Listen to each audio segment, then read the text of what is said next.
ഇപ്പോൾ തെരഞ്ഞെടുപ്പിന്റെ സമയമാണ്, എലക്ഷനിന്റെ സമയമാണ്. 26-ാം തീയതി ലോകസഭാ തെരഞ്ഞെടുപ്പ് നടക്കുകയാണ്. ആ 26-ന്റെ തെരഞ്ഞെടുപ്പിന്റെ സമയമാണിപ്പോ. സുഹൃത്തുക്കളെ, നല്ലൊരു ദുആ നടത്തണം എല്ലാവരും. ഈ തെരഞ്ഞെടുപ്പിന്റെ സമയമായതുകൊണ്ട് ഞാൻ ആ ദുആ പറഞ്ഞു തരാണ്. യുവാക്കളെ, ഏറ്റവും പ്രധാനം ദുആ. വോട്ട് ചെയ്യാൻ നമുക്ക് അവകാശമുണ്ട്, വോട്ട് ചെയ്യൽ നമ്മുടെ ബാധ്യതയാണ്. എന്നാൽ അതുകൊണ്ട് മാത്രം എല്ലാം ആയില്ല. കഴിവിന്റെ പരമാവധി വോട്ട് രേഖപ്പെടുത്താൻ ശ്രമിക്കണം. യാത്രകളെല്ലാം അതിന് ശേഷം സൗകര്യം ചെയ്യണം. യാത്ര പിന്നെയും പോകാമല്ലോ. വോട്ട് 26-നാണ്, വോട്ട് പിന്നെ നീട്ടിവെക്കൂല. അതുകൊണ്ട് കഴിവിന്റെ പരമാവധി എല്ലാവരും വോട്ട് രേഖപ്പെടുത്താൻ ശ്രമിക്കണം. വോട്ടർ ID ഇല്ലാത്ത ആളുകൾ അത് ഉണ്ടാക്കാൻ വേഗം ശ്രമങ്ങൾ നടത്തണം.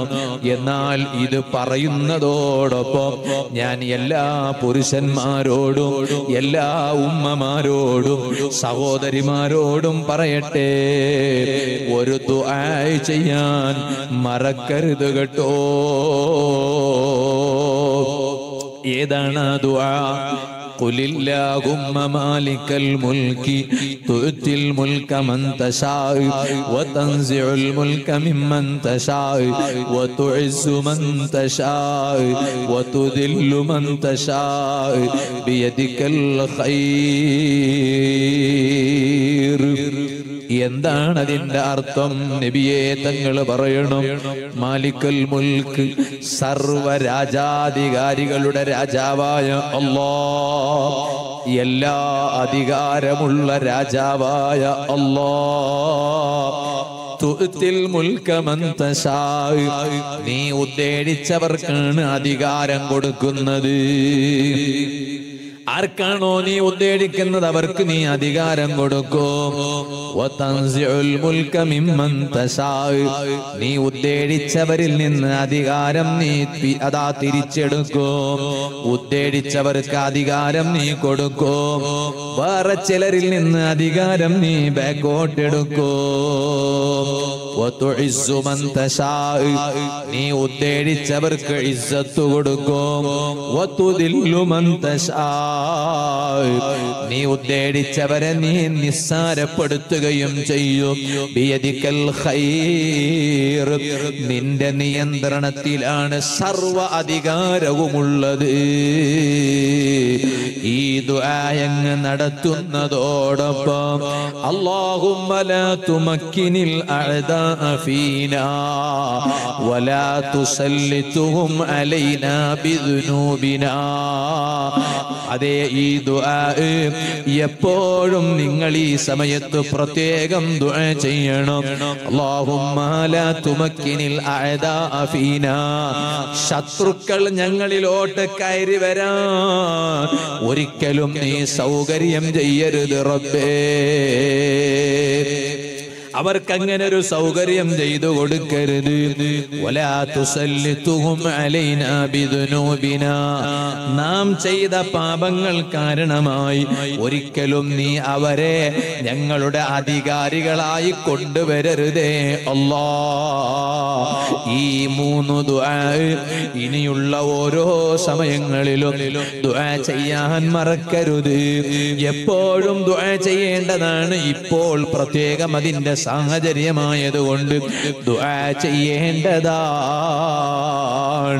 അതിന് ഞങ്ങൾ ഏതെങ്കിലും ഒരു രാഷ്ട്രീയ പാർട്ടിക്കെതിരാണെന്നല്ല, ഒരൊറ്റ ആഗ്രഹമാണ് ഞങ്ങൾക്കുള്ളത്. ഞങ്ങളുടെ നാടിന് ഒരു സൗഹൃദമുണ്ട്, ഒരു മതമൈത്രിയുണ്ട്.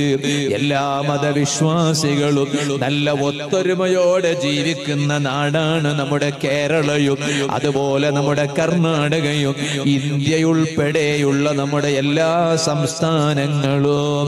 അതുകൊണ്ടല്ലേ കേരളത്തിൽ നിങ്ങളൊന്ന് ആലോചിച്ച് നോക്കൂ,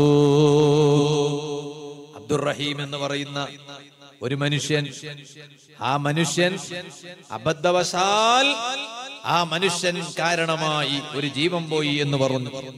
അതിന്റെ പേരിൽ 34 കോടി രൂപ കൊടുത്തില്ലെങ്കിൽ ആ മനുഷ്യന്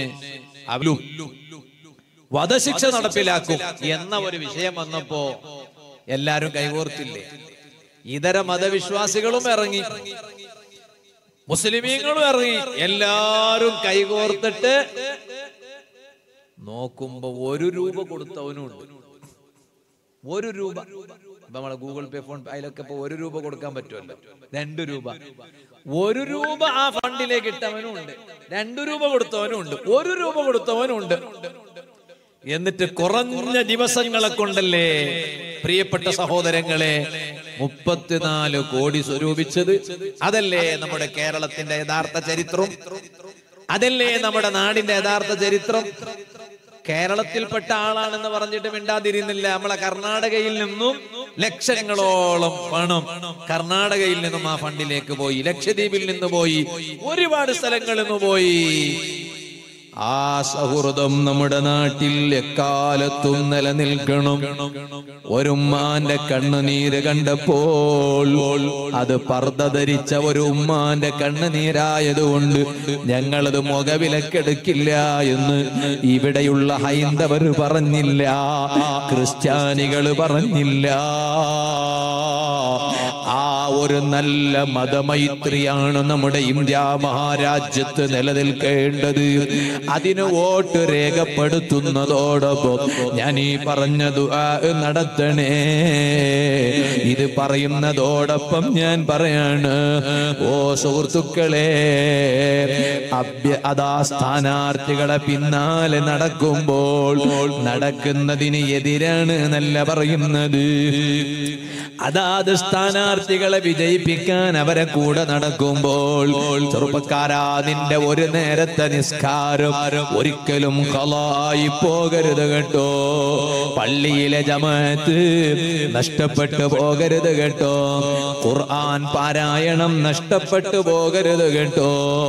നീ റമദാനിൽ ജമാഅത്തിന് വന്നവനാണ്, ഇതുപോലെ കൃത്യമായും നിസ്കരിച്ചവനാണ്, ധാരാളം ഖുർആൻ ഓതിയവനാണ്.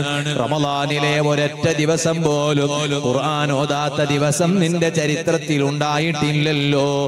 ആ നീ തെരഞ്ഞെടുപ്പിന്റെ സമയം വരുമ്പോ സ്ഥാനാർത്ഥികളെ കൂടെ നടക്കുമ്പോ ഒരു ദിവസവും നിന്റെ ഖുർആൻ ഓത്ത് മുടങ്ങാൻ പാടില്ല, സുന്നത്ത് നിസ്കാരം നഷ്ടപ്പെടാൻ പാടില്ല, നിന്റെ ജമാഅത്ത് നിസ്കാരം നഷ്ടപ്പെടാൻ പാടില്ല. തെരഞ്ഞെടുപ്പിന്റെ സമയത്ത് ഹറാമായത് ഒന്നുപോലും ഹലാലാകാൻ പാടില്ല. അത് പ്രത്യേകം മുസ്ലിം ചെറുപ്പക്കാർ ശ്രദ്ധിക്കേണ്ടതാണ്.